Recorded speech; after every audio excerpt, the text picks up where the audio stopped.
बेटा दोनों एक ही आंगन में पैदा होते हैं, एक ही आंगन में बड़े होते हैं, दोनों एक ही माली के बगीचे के दो फूल होते हैं, लेकिन एक फूल जो होता है वो तो अपने ही आंगन में खिलखिलाता है, लेकिन दूसरे फूल को माली के बगीचे से जाना पड़ता है। तो वो जब विदाई होने लगती है तो लड़की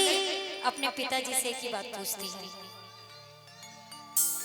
काहे के कैला पापा करे जा कठोर हो, कि काहे के कैला पापा अरे करे जा कठोर हो, दूसरा के हाथे दिहला, दूसरा के हाथे दिहला, जीवन के डोर हो, दूसरा के हाथे दिहला, जीवन के डोर हो, दूसरा के हाथे दिहला, काहे के कैला पापा करे जा कठोर हो, काहे के कैला पापा करे जा कठोर हो, दूसरा के हाथे दिहला, दूसरा के हाथे दिहला, जीवन के डोर हो, दूसरा के हाथे दिहला, जीवन के डोर हो, दूसरा के हाथे दिहला।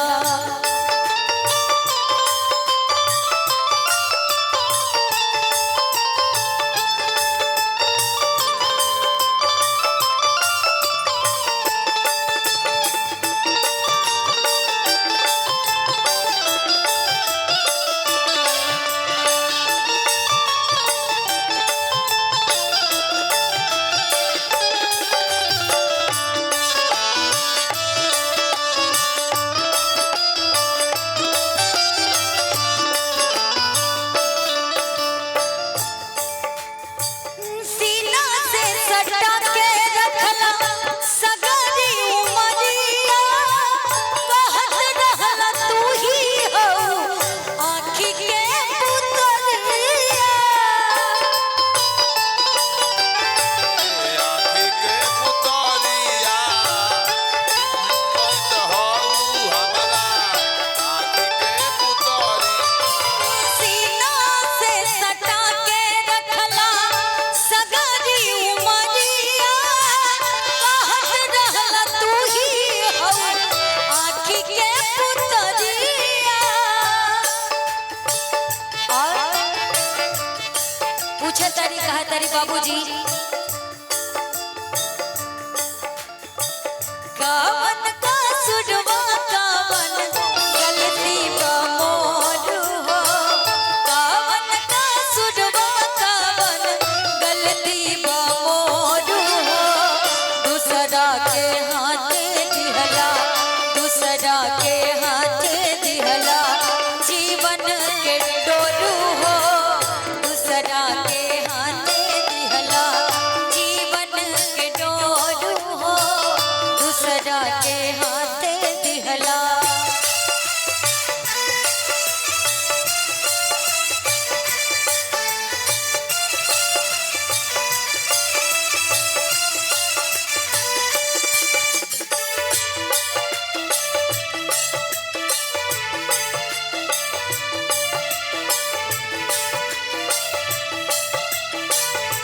ज्योति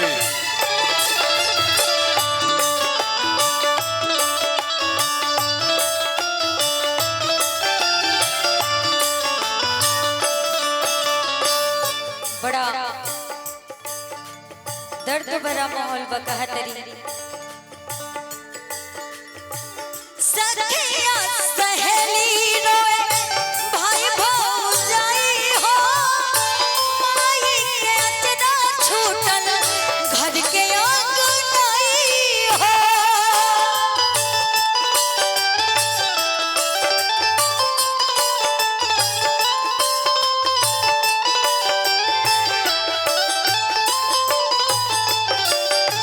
सखिया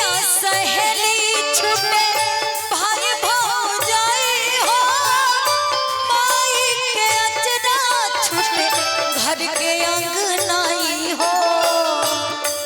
और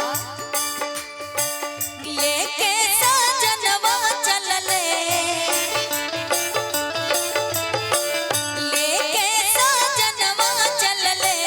ससुरा के ओर हो लेके सजनवा चलले ससुरा के ओर हो दूसरा के हाथे दिहला दूसरा के हाथे दिहला जीवन के डोरू हो दूसरा के हाथे दिहला जीवन के डोरू हो दूसरा के हाथे दिहला काहे के कैला पापा कर जा कठोर हो काहे के कैला पापा कर जा कठोर हो दूसरा के हाथे दिहला दूसरा के हाथे दिहला जीवन के डोर हो दूसरा के हाथे दिहला जीवन के डोर हो दूसरा के हाथे दिहला जीवन के डोर हो दूसरा के हाथे दिहला जीवन के डोर घटा बन के छाओ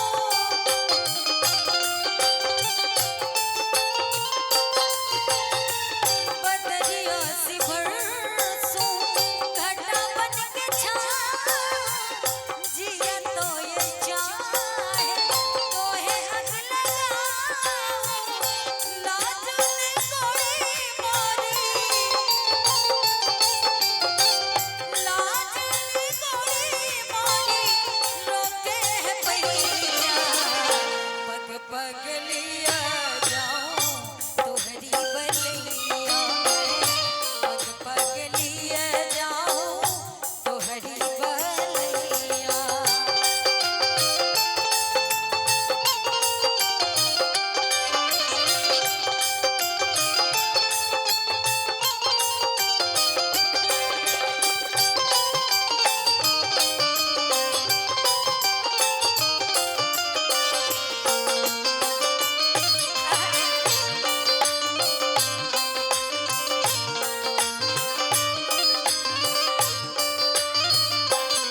मैं जग की कोई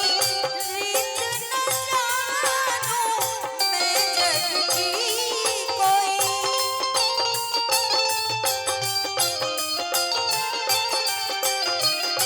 मैं जग की कोई रीत न जानूं मांग का तो है सेनूर मानूं तू ही चूड़िया मोरा तू ही चूड़िया मोरा तू ही कलैया पग पग लिया जाऊं तोहरी बलैया पग पग लिया जाऊं तोहरी बलैया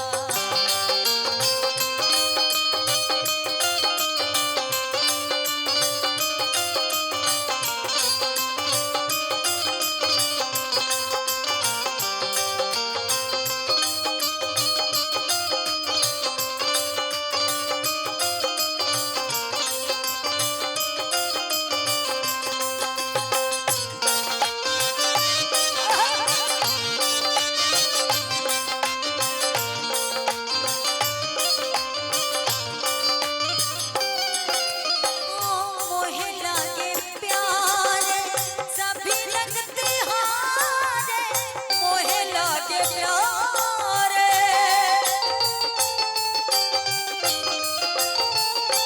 मोहे लागे प्यारे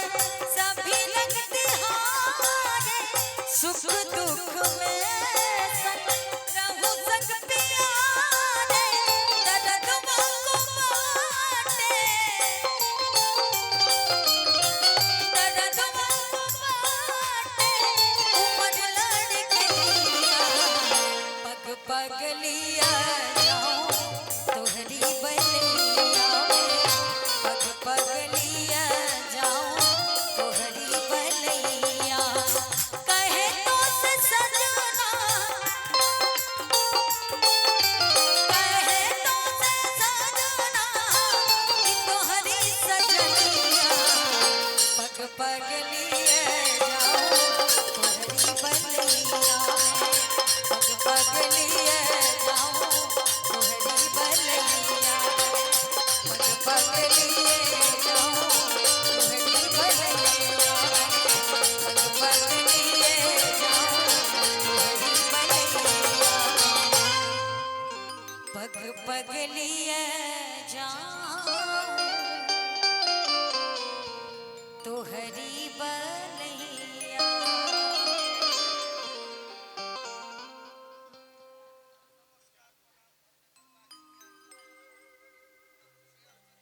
मन को चकमक आँख खराब हो जाए उन्हें घुमा दो ऊपर में भैया सर मेरा रोड धरने जाए लगो लाइट भले ऐसा मेरा होने की चल जाए सर मेरा धरने हेलो मॉनिटर में बढ़ा के हेलो बहुत बहुत धन्यवाद ज्योति माही जी इतने शानदार गीतों से कार्यक्रम को आगाज की आपके ऊपर प्रभु का कृपा सदैव बना रहे। अब मैं आप सबों के बीच में बुलावा करता हूँ भोजपुरी के खाटी माटी के गवैया जेकरा के रुआ सब अपना घर के बबुआ मान के भाई मान के भतीजा मान के हर गाना के प्यार दुलार दिहिला वही व्यवहारिकता वही सरलता भाव के साथ भोजपुरी के गीत संगीत से रुआ दिल पर हस्ताक्षर करे ले भाई गुलू रजा के हम आवाज देता नहीं आप सबके बीच में गाना से कार्यक्रम का आगाज करे खातिर काहे से कि हर कार्यक्रम के शलीका अंदाज जौन बाटे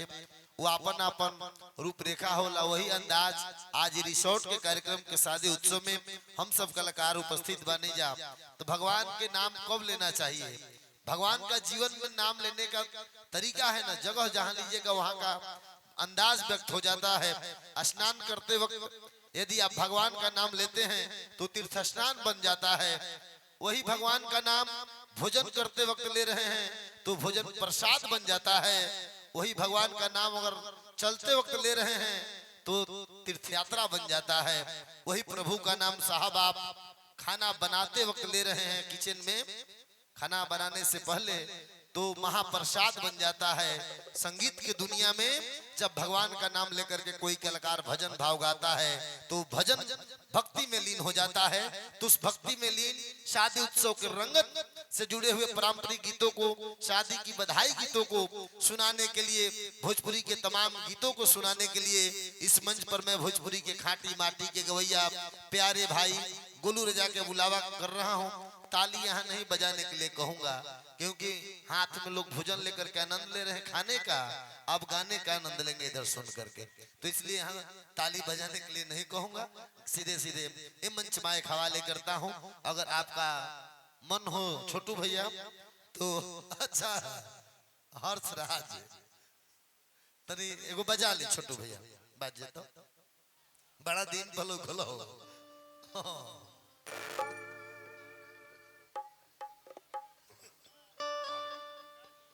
हाँ छोटे बाबा के तरफ ठीक में भूको उहे मत ले लीजिए हमने के टेबल है मंदी ना बुझा मन लाइक बोलत नहीं क्या आवाज हेलो भैया साउंड वाले भैया हेलो इसको थोड़ा फ्रेश बोलो लगता कि अजबे बोला था भोकल राहुल टेबल दी ते करे मतलब नहीं टोन दी टोन हेलो और बढ़ाए लेवल उठाए हेलो हेलो बाजे तने को छोटू भैया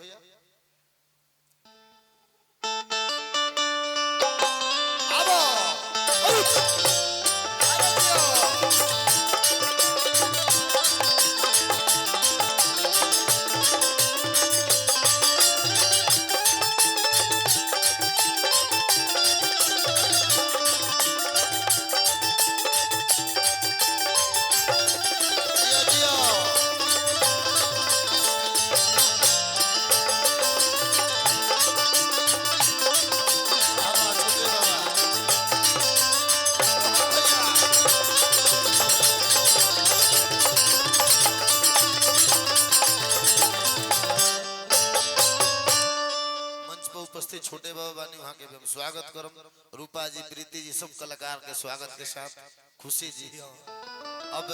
भजन भाव से सेवा करे खातिर हम भाई गुलू रजा के मंच में हवाले कर दनी हेलो एक बेर वो सेट कह दिया आनंद ले गाना के बैठ जाए।